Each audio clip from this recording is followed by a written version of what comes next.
Hey, family, and welcome to the Critical Sense Making Sessions, facilitated by yours truly, Revolutionary Rika.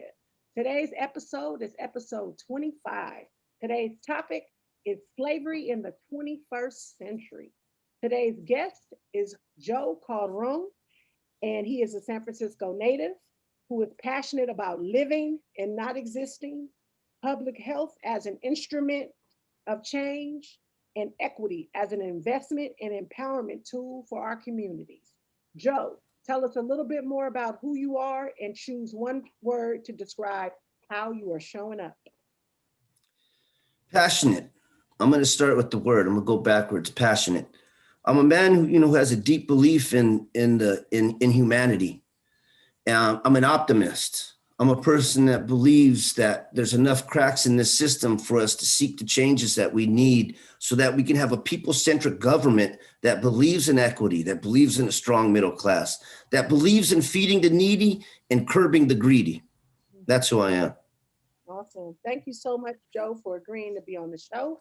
And I'm going to actually jump right into our icebreaker question. What is one lesson you learned in 2020? One lesson that I learned in 2020 is that I can go deeper, that I'm stronger than my worst fear, and that I'm bigger than my worst shadow. And I shine lights on shadows. I learned in 2020 how important my family is. I learned in 2020 how important my community is. And I learned in 2020 how much the system does not care about its people. I hear you. So it was a moment of just a real moment for you in 2020, recognizing that all this work, I think for me, when I hear that, it's all the stuff that we've been conditioned. Oh, you can get the American dream, you can do all these things, but the reality of it is it's a system that's not built for people of color. It's really built for white males, white male patriarchy, and understanding that we have the power and the ability to create the system that we want to see. So I laid in a bunk. I laid in a bunk in the 90s in AdSeg.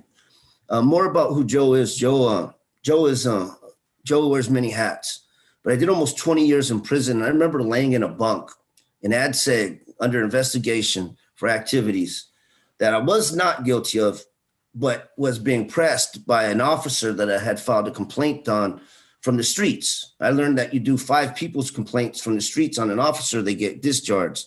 This guy needed to be discharged one way or another. So I was trying the right way. I still believed there was a system. I still believed I was a part of that system. And, I got to confess that right along the lines, as you said that, Rika, you spoke to my heart, because I believe the best sales pitch that I know of in the last several hundred years is for the people, by the people, because it's never been for me or by me. And I do believe they left enough cracks in the system, being the optimist that I am, through the voting system. The electoral college as of yet has not been used. It should be, we should get rid of that anyways.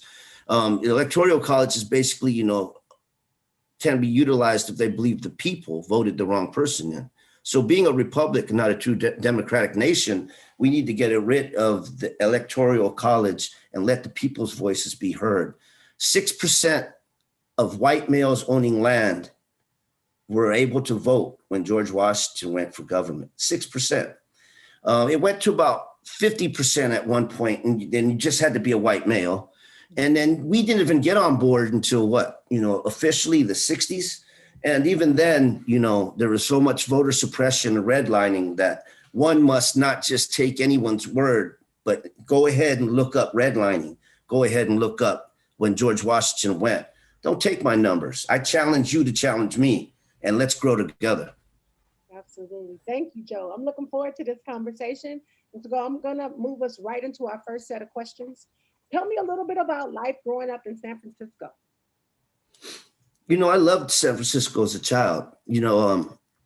We're a blessed city in many, many ways, even without, the oppressions that, have been ingrained into the Constitution and then into policies and procedures. But man, one of my best friends was a Chinese kid. In middle school, my best friend was Billy. He was his little African-American kid, man. I have a lot of great memories as a child, and I have a lot of bad ones, being exposed to a lot of neighborhood violence, drugs, and everything else. But even that was good to me. I remember as a child, my uncle used to show me the heroin in the balloons. And I used to love Willy Wonka, so, all the different colors and the candies. And my uncle used to always say, you know what this is? And I knew what it was, and I knew what the answer was. And I knew the answer was, I don't know anything. And he's like, that's right. He'd throw a handful in his mouth, and we'd go to the store. It was one of the first things that showed me that, illegal activity or selling dope was okay to me. It was okay to my uncle. And, we'd go to the store, he'd buy me candies and pizza. And, that was I'm Nicaraguan and Irish, I'm a half-breed. I've always leaned more towards my Latin side. But, as I've grown older, I've learned to accept my white side. Growing up in the inner city, wasn't so popular. But from him, I learned an aspect of independence that was related to illegal activity, and it didn't seem to hurt anybody. When I think about Joe and my childhood, I've been exposed to a lot of verbal and physical, trauma and violence. And I got exposed to a love that I thought was love, but a lot of it was based on violence. In my household, people were either happy or violent. Nobody ever said, oh, you hurt my feelings. And then as I grew up in the community, I didn't go to the neighborhood and say, hey, man, that hurt my feelings. Violence was rewarded and drug dealing paid the bills. And I learned to live a way that I learned to live because I didn't understand my potential, and I didn't have the mentors in my life to really lead me in another way. Earlier, Rika and I were talking about a nurse manager for, any department of public health throughout the nation makes quite a bit of money with a 4-year degree. Well, makes almost Scarface money, if you will, like $180,000 a year in San Francisco, $15,000 a month, $10,000 after taxes. Yes, I like to play with numbers. So, I am a product of my community and my household, and I ended up being very violent and going to prison for murder. Thank you. Thank you for sharing your true, authentic story. And just thinking back on your childhood, when did you recognize the unfair treatment of different groups, and how did that affect you? My dad was very, very dark. My mom was Irish. There was 2 occasions as a child that I really remember something was different. And one time we were out by Sacramento Valley. If I'm 5 years old back then, or 4 or 5 years old, very young memory.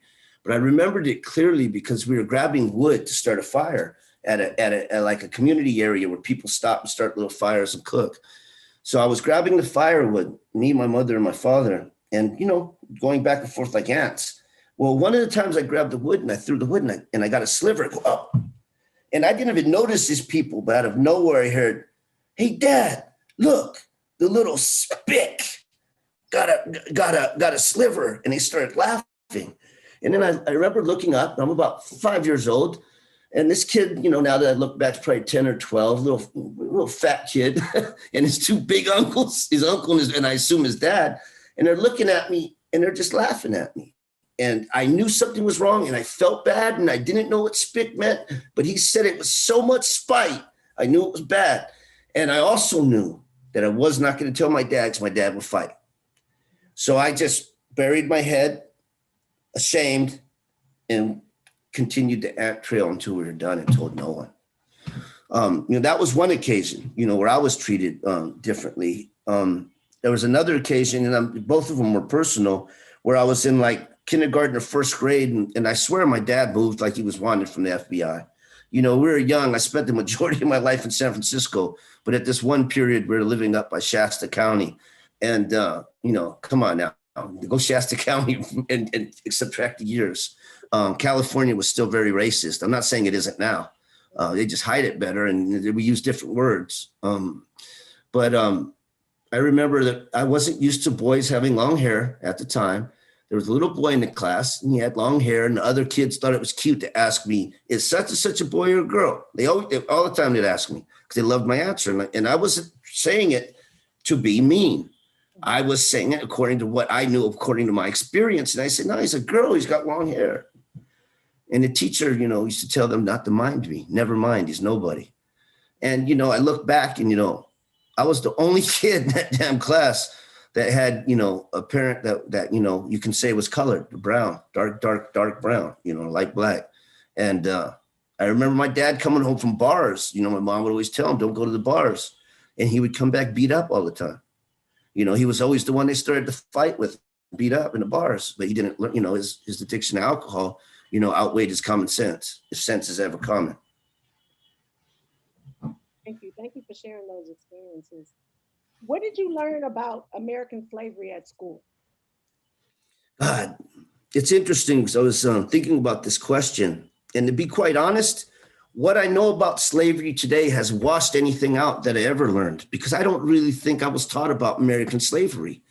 I was not taught about the people's history of the United States until I was incarcerated, until I started picking up books like Howard Zinn's The People's History of the United States. And if you haven't at least, digested that book once, I challenge everyone to put that on the reading hit list. Michelle Alexander's The Second Jim Crow is another one that you need to really read to have an understanding of the evilness of greed.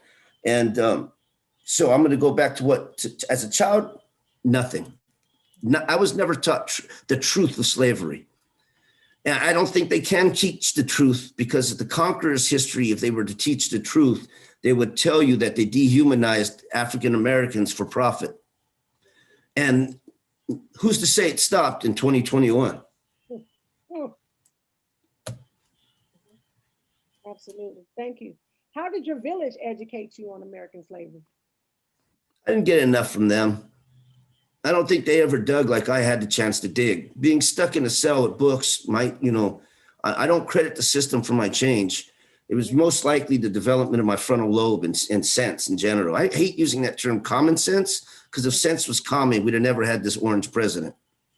We would have never had a racist. And I argue with friends of mine that were Latin and African-American voting for him, about his racism or not racism. And when you put a white national to write your immigration policies, I challenge anyone else to tell me that man wasn't racist. Right. I just think of a saying that someone, I can't remember who told me, but that common sense doesn't grow in everyone's garden, and so it's back to us.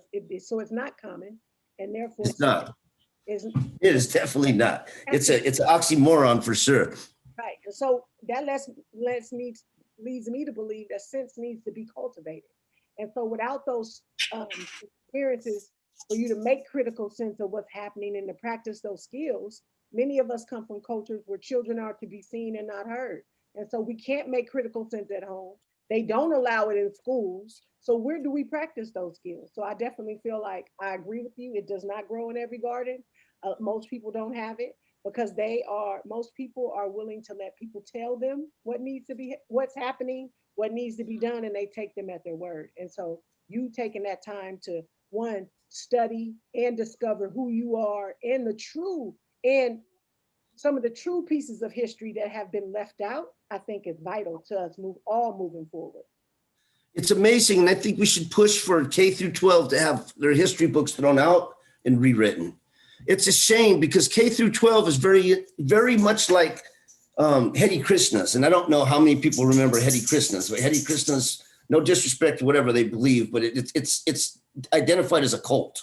Mm-hmm. And they say we're selling daisies for $1, doing whatever to support. K through 12, I pledge allegiance to the flag of the United States of America. From the puppy, we've been taught that, right? From a puppy. Had us singing "My Country 'Tis of Thee," but country does manifest destiny. What is manifest destiny? Exactly. God said for us to take these lands. Exactly. That God told us the African American is not human and the Indian is a savage. Right. As they raped, pillaged, and killed women and children to take their land. If you really look back in history, you'll see where the very groups that you're talking about everybody's connected. We all related. So they get us. They divide us up by naming us and categorizing us and all of these things, and then we don't even realize we're all having the same. Our struggles are parallel. It's the same thing happening to each one of us. But because they divide us and tell us that this group is over bad, worse than this group, and this group is doing this, we don't want to work in solidarity. And I think that's where our strength will come from, us understanding that we cannot let them divide us anymore. We have to. You're not fooled. Class exists in the United States of America, Rika, and I really think you're speaking to class at this point. Because a lot of the time when we speak about these issues, we lose some of our white allies who are poor and treated just as bad. Now, don't get me wrong.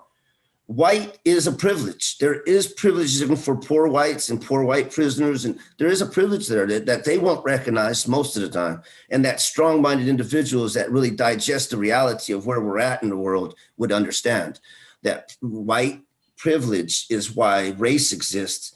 Race is a social construct and only exists because white privilege exists. It's the separation of powers. And they utilize race and the powers that be to structure a system that they still profit off, where we see broke. We see huge prison systems. What is prison? Is prison just for the bad, or is it a social control? Right, right. You look back in the 1500s where they created the eugenics movement, right? Yeah. Like it's really about the study of history. I think once you start to see what has been done and not just take, oh, this is what has always been, so this is what we're going to go through. Stop chasing the white gaze, because I think, of course, we all want wealth. We all want to be able to move around. But if it's at the cost of other people, of other human beings who we step over, who are sleeping under freeways, who don't have access to food, there's something wrong with our humanity, right? That's just me. I'm going to move into the second set of questions because I know I can talk all day about that. Amen. Both of us. How did you decide on your career choice? So when I got out, I was mad. I was mad at the system, and I had to find a way to fight back. And I started with, Magic Zone, working with youth. I understood that I didn't understand myself as a youngster, and I didn't understand my potential. And because I didn't understand my potential, the drug dealing, the gangs, the mask, the violence, was easy to fall into and believe that's who I was and who I wanted to be. So, I remember working with the lovely youth at Magic Zone, who to this day I get to see around the city, and I hear Mr. Joe. And I'm just so happy when I run across my kids, and sad when I see that we lose some. I know recently, without names, we've lost some, and it's sad. And I remember teaching those kids, really quick, before I move on and talk about the career I'm in now. I remember teaching the kids. We had a boys class, and I would break down Tupac poems. And I remember in one of Tupac's poems, he spoke about kings and queens, and I had a map on the wall. And I have a classroom full of middle school African-American boys, and maybe one or two Latin kids, one white kid. I say, where the king and queens are, show me on the map. And all of them went to Europe. And that's because our education system, if it's education, speaks of two African kingdoms, K through 12, they speak about two. Mm-hmm. They don't speak the truth. There was kings and queens in Africa. There was, there was structure, there was society, there was communities. Absolutely. And they didn't speak about those, because then they would also have to confess how slavery broke those systems, and how slavery damaged those systems, and how they killed people, and how they used people to structure a nation on capitalism based on slavery and profit. And they don't want to tell you that truth. What amazes me is, in the truth is so much power. Why not tell the kids the damn truth? Why not come up with history books that just tell history from all perspectives, so that we can start teaching kids a little bit about how to think critically? Mm-hmm, mm-hmm. I agree. You said if it's education, I think it's indoctrination, right? Because I want them to follow what I want them. Basically, I want them to serve me for my creature comfort, so I can experience all these creature comforts. When you look at the Definitely. It's 200 years old. It's antiquated. It's based on the Industrial Revolution. So it taught people to go in there and do a task over and over repeatedly, follow directions, and don't ask any questions.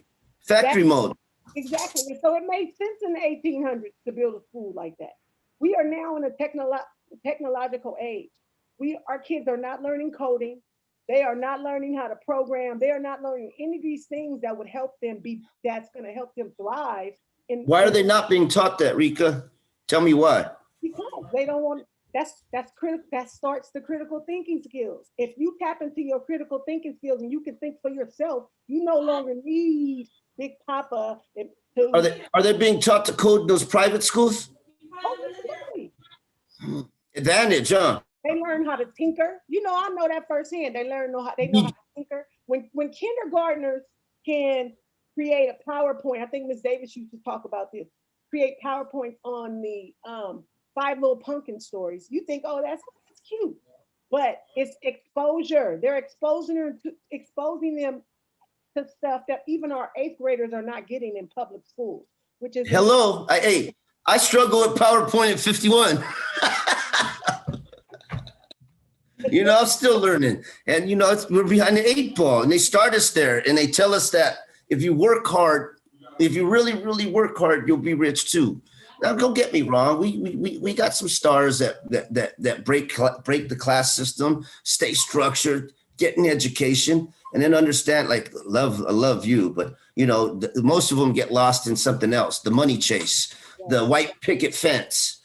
And if I can do it, you can do it. And those are the same folks that are voting for Trump because they didn't see and understand the system that was structured in a manner to control people for the sake of profit. And it hasn't changed today. Right.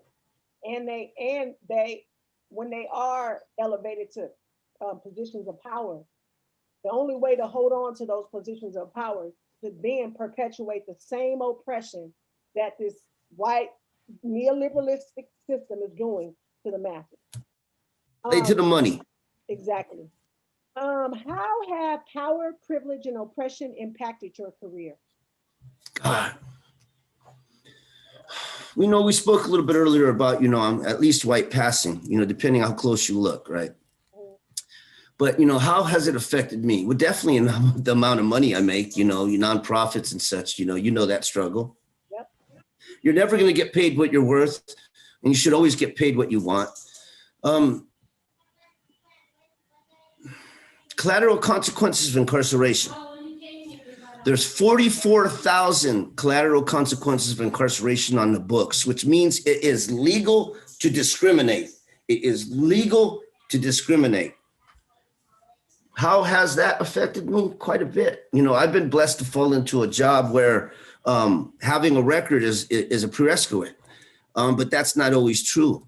I've been blessed to be put in a position now to where I get to teach and train community health workers across the nation. And, I tell them, whatever I earned, whether it was from tears, sweat, or ice cream, whatever I paid for it is yours for free. Yeah. Because if I give you all that I got for free, then you do that with somebody else, and together we'll empower a nation. Yeah. How has it affected me? I'm hurt. I'm damaged. My community was desolate. Selling drugs to me was nothing wrong. I didn't have no other position. I had a job and sold dope. I'm not saying I never worked. Violence was rewarded in my community. How has it affected me? It created a young killer. And it's also created a rebel that I live with today. Thank you. Thank you for sharing that, Joe, being open. How do you empower your colleagues and those you supervise through your leadership ability? Oh, it goes back to ice cream, sweat, and whatever. I give them everything I got. I don't hold back. But I also, how do I teach, train, or create leadership? Humility. Mm-hmm. I don't go into any of my online classes teaching like I know it all. I come in there to learn. And I come in there to create an atmosphere of learning, which means challenge me. I don't need to be right. I just need you to be the best you. How do I do that? I've done that both with working with organizations like Just Leadership, whose goal is to cut the prison population by half by 2030. I'm a fellow of Just Leadership. How do I do that? I utilize what I learned with New Leaders Council, which is a progressive, if you will, organization that I challenge all of you to look up. New Leaders Council, Just Leadership. And working with, ARC, Anti-Recidivism Coalition, and obviously Transitions Clinic Network, where I work. Utilize all these different assets and resources to inform those that I work with what's out there, but more importantly, what's in here. What's in here is way more important what's out there. When you grasp this, how do I do that? By bearing my own traumas. I do this thing for therapists all the time, PhDs, therapists, and I have a panel where we talk about trauma to medicine to advocacy. And I speak about how I started to identify my traumas related to poverty, related to homelessness, and the little tastes that I got of those that created the young man who thought everything else was right as long as you got there. And then I speak about how out of those traumas seeps medicine. And all of us, if you look, all of us have some medicine out of those traumas, if nothing else for your self-healing. But for me, when I healed, I had to heal others. Healed people, healed people. That's restorative justice, right? Hurt people, healed people, heal people. So once I was healed, and not completely, because even healed people have harms and you're still healing. There's no 100, not there. You're always learning and growing and finding peace. And so that's how I give them everything. I don't hold back. I don't think the people I teach, I need to hold back the truth. In fact, I want them to always challenge me so they find their truth. And in that truth is how I find leaders. And when those leaders poke their heads up, I pull them right along. Thank you, Joe. Thanks for sharing that. I hope that made sense. Kind of felt like it went holistic all of a sudden. We're all in need of radical healing, right? We have wounds. Yeah. We have trauma wounds that continually need to be attended to. And agreed. If we don't, right, we repress those and we react to situations instead of responding. So I really like that healed people heal people. When I go back to prisons, I, first couple of times I went back, I seen criminals, this is the face of California crime, and then I started to go back as I started to grow and realize who I was. And I always go back as a resource and as a motivational speaker. And I tell these truths. How long CDCR will let me keep doing it, but I tell these truths. And I see hurt people now. I no longer think prisons are the crime of California. Prisons are the trauma, untreated trauma of the nation. And uncared for, mind you, because if we cared, more money would go into it. So not only traumatized, but uncared for. And then expecting different outcomes is insanity when we go back to the same thing. And prison's just like that. Well, this will be another conversation. I'll have to have you back, but we'll have to talk about the roles that schools play and not even addressing the trauma, expecting kids to come sit for 8 hours and not address any of the adverse childhood experiences they have experienced, not address the culture of hostility that exists in our schools towards kids of color and the ongoing trauma that they live through daily. Like that's a panel discussion I want to have in the future, but definitely I'd love to be a part of it.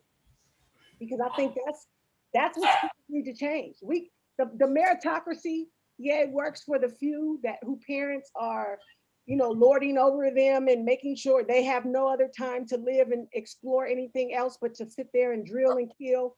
But really addressing like how this stuff impacts you and how it limits your ability to really walk in your purpose from early on. Like I can go on all day because that's where my passion lies about how do we address trauma in our educational system. And I want to give a quick shout out. To, my wife, Miss Davis, you, God, the conversations you and I used to have, when I needed to talk to somebody and come on, we were picking at this, years ago, a decade ago, thinking about, and putting it together. We probably both have learned so much more about ourselves and about the problem. And I just really think that's the issue. Mm-hmm. We need the correct politicians in there to define the problem so we can come up with people-centric solutions that are going to benefit our communities. And the only way we can do that is if we're at the table. If we're not at the table while those policies are being developed, if you're not at the table, you're on the menu. I am tired of being on the menu, Rika. And I'm tired of watching our kids kill each other. And I'm tired of seeing our kids hungry and thinking that's the way, because that's what I was. And I'm just lucky. I've been shot 3 different times in San Francisco, California. And, you know, whoever your higher power is, I respect him. And my higher power is God. And he kept me around for a reason. And I think one of the reasons is right now, today, for Rika and I to be together, to speak to a nation, to speak to people out there, to challenge people to think differently. I don't challenge you to think like me. I challenge you to challenge what I say. Yes, absolutely. I'm gonna move us into our third set of questions. And so my first question is, what is the 13th Amendment?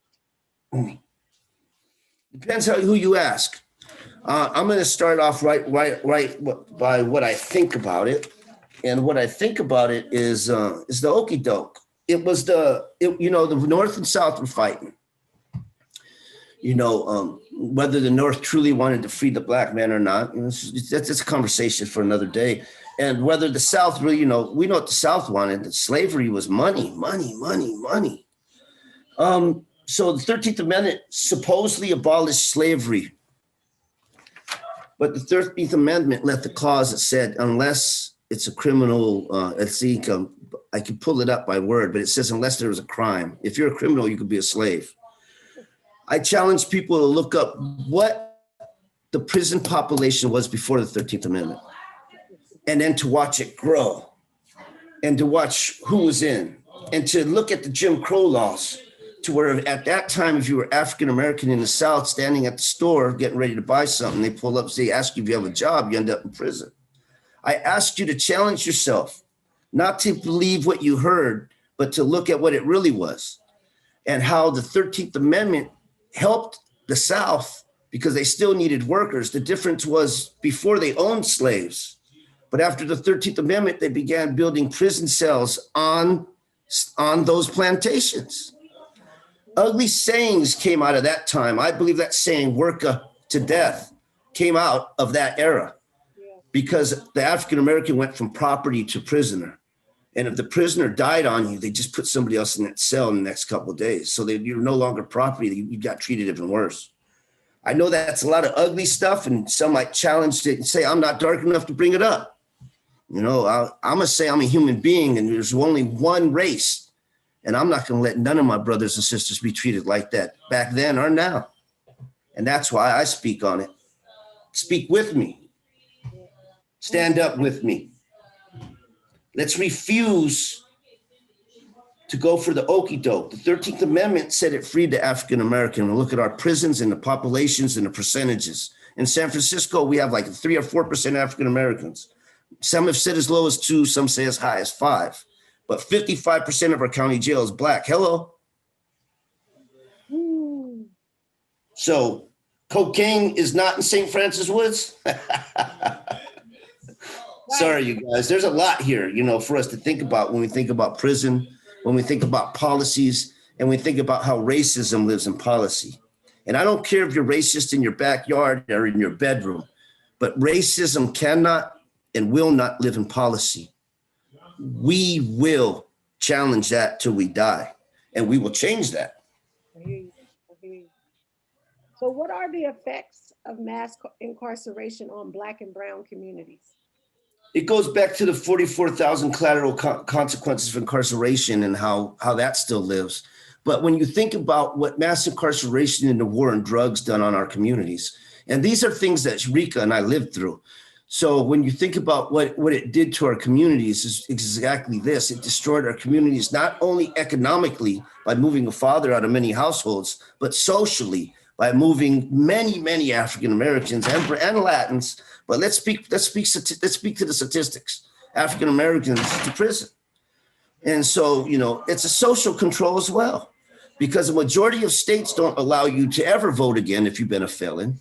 And some states you can once you're off parole. And in California, thanks to organizations like Initiate Justice, pushed Prop 17. And now in California, if you're on probation or parole, your voice can be heard. Now, what's our responsibility of those that are considered, the popular word they like to use is woke. but just real. I'm gonna say who's real. Us real folk. What's our responsibility then? To educate and promote equity, to no longer stand for less than, to no longer allow them to use their stereotypes, but in the leadership that we want from A to Z, to teach men and women how to own their own narrative and speak to their own truths and not the truths that they've been told or taught. In there lies slavery as well, slavery of the mind. Identify slavery where it exists. It's not just a prison cell. It's a concept. The media gives us these concepts that they call truth. In the movies, we're always the good guy. In the movies, the guy with the white hat's always the good guy. The guy with the black hat's always the bad guy. Why? Training, man, training. Indoctrination is a word that revolutionary Rika used, and I agree with. And I just think that, as a people, we're better than that. As a people, we're better than that. As a people, we are better than that. As a people, we are better than that. Absolutely. As a people, we are better than that. In your opinion, how can we eradicate racism from our institutions, policies, and culture in American society? By one, grassroots identifying racism in policy, and two, getting the correct politicians in the seats to identify and respect the truth, racism in policy. Once we start kind of identifying racism in policy, then we can identify people-centric solutions with people at the table to help identify and to help eradicate racism. Equity will only take a couple pennies from the rich, but for a nation would strengthen us. Reagan spoke about the trickle down, and he was one of the main ones that started the main tax cuts on the rich. When you give a rich person $100 back, he's rich. He can put that in the bank. When you give a person that's struggling or developing $100, they're going to spend it and keep the economy going.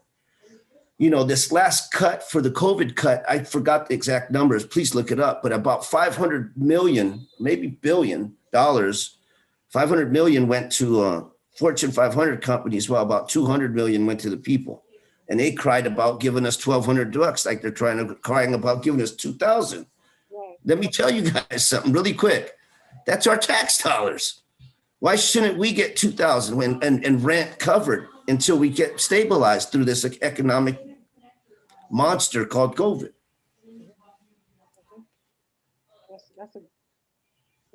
Like I said earlier, let's see to the needy and curb the greedy. Exactly. I love that. But how can public health be used to institute equity and abolish racism? So I love public health. So, I worked with youth for a long time. I love my youth. And then I started thinking about the bigger picture, the macro level. And I fell into a job with public health with Transitions Clinic Network, and then started to grasp public health and go to, American public health, events, and just have a grasp of how many squares care about us, and, I remember going to a couple events out back east, and just to hear people that do care, academia people that care, and, are right along the thought lines where we're at. Can you ask me that question again, Rika? Sorry. How can public health be used to institute equity and abolish racism? What is not public health? Police violence in your community, public health. Poverty, public health. Domestic violence in households, public health. There's nothing that's not public health. So I think public health is a two-sided blade. It cuts both ways. When I think about poverty, how does it cut both ways? Because to truly address poverty, we need to address policy. I work with men and women getting out of prison. I teach them to navigate the medical field, and I look at what their social determinants are to link them with other community-based organizations so that they can stay free and healthy, right? But as I'm working with them, the national cutoff rate for Medi-Cal is $1,300. $1,300 in North Carolina, wow, $1,300 in the Bay Area, hello? So you can't do much, maybe get a room. I think one of the major structure changes around healthcare, I'm hoping that this new administration is going to do a healthcare for all anyway. But if not, when we think about Medi-Cal and we think about cutoff, for the Bay Area should be a cutoff for Medi-Cal should be about $3,500 a month, because you got to be making about at least $3,500 to $4,000 a month bring home to be able to cover any medical for yourself. And then when we think about investment, on the healthcare tip, we save money by investing, by helping people treat their chronic diseases and et cetera.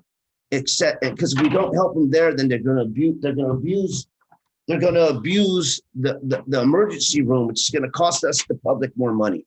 So the Republicans never visit when we talk about a universal system, that how the system cost us more than any other system in the nation, including the ones that we complain about that have universal systems. It is a people-centric, public health is people-centric. So it addresses everything. It will and should address racism and policy. It will and should address healthcare for all, which is a human right, not for the rich.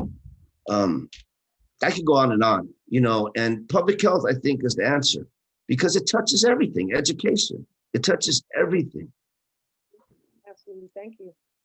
So I'm going to move us into our final set of questions. And I would love for you to first share anything you are doing to inform our Black and Brown communities on the impact of mass incarceration. Well, I'm in a position now where I'm the lead community health worker for a national organization that hopefully is going to continue to grow. Our goal is to have a clinic like we have in any and every community that's been affected by mass incarceration, because we empower our folks. So through that, through working with my boss and expanding throughout the nation, that's one way. Another way that's more personal is I do an online teaching for all of our community health workers nationally. And in that online teaching, the first module is about mass incarceration. We speak to mass incarceration. We speak to biases, implicit and not. We speak to cultural humility, which, I believe is the term. You can never be competent in someone else's culture. When one Black family living next to another Black family can have two different cultures. So you can't just, throw anybody in a shoebox. You have to be able to sit in front of somebody and listen. Mm-hmm. So I teach these things. I teach leadership skills. I teach people how to own their own narrative and why that's important. We look at what the media says about us, and then we look about who we are, and it's two different things. So nationally, I get to teach Black and Brown, and yes, we have some white previously incarcerated CHWs, but like the prison system, our colors represent that, and I get to teach them, Rika, from A to Z, and challenge them, to look at the world in a different light, and to look at public health as a sword, and to use it in their communities to empower their communities around health, which ultimately leads to advocacy when you see the policies that keep us down.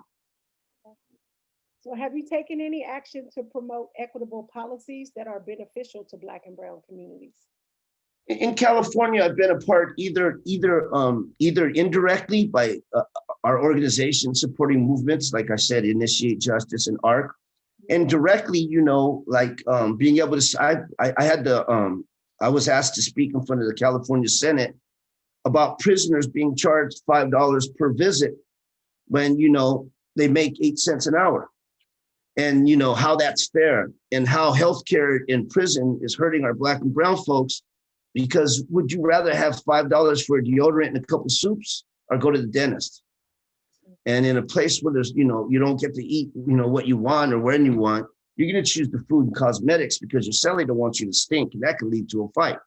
So when you do got a little bit of change, you're going to spend it on cosmetics. So I was able to play a part in making sure that the state overrode that, took that away. And I've been able to, go and speak out when other, SB, 1437, I believe it was, and several others. My organization's not directly active in creating policy, but supporting policy. And I'm able to go to Sacramento and support policy that supports us. That's awesome. Thank you for sharing. How do you advocate for the needs of, how else do you advocate for the needs of the Black and Brown community? Directly and indirectly. This is a part of the advocacy, I think, just to bringing the knowledge of and challenging people to think in a different perspective about a country that we've lived in. But directly, I remember, directly having to go and advocate for one of our guys to get how many black dude, this is a black dude, a friend of mine, come to ask for mental health help? Not that many. Rika, we did a study when we were at Magic Zone. We know how folks, in our community think about that. And this guy wanted help. He had post-traumatic stress disorder, been in multiple gang shootings, and was being denied help at the clinic I was working for at the time. So at the time I was on the San Francisco Reentry Council, so I had to advocate there. So my advocacy is both on an individual basis of what a person needs, and I advocate at a community level what communities needs, both with CDCR. I just recently got blessed. I'm on a stakeholders group for the expansion of Medi-Cal, Cal-Lane coming up. And the expansion of Medi-Cal is going to incorporate money for reentry. So we're looking to, hopefully in California, have money for more community health workers that actually come from the community they serve, that will help our communities get more jobs, more community health workers, and us to play a part in the game. So I'm able to, I'm a representative. Hey, if we're not at the table, we're on the menu, and know that at least for that stakeholders group, we're at the table. I'm representing us. Thank you, Joe. Doing some amazing work. And then lastly, have you created any resources to counteract oppression? Well, I mean, if I have to speak to resources, then I guess I would probably speak to, if I had to speak to resources, I would speak to, a lot of what I'm developing, the curriculum and the concepts about reaching out, what needs to be addressed nationally, and being able to share that with the community health workers, and know that, what we say, agree on, and do is on a national level. And I'm not sure if that's an answer to that question, but kids answer it. Hold on, sorry.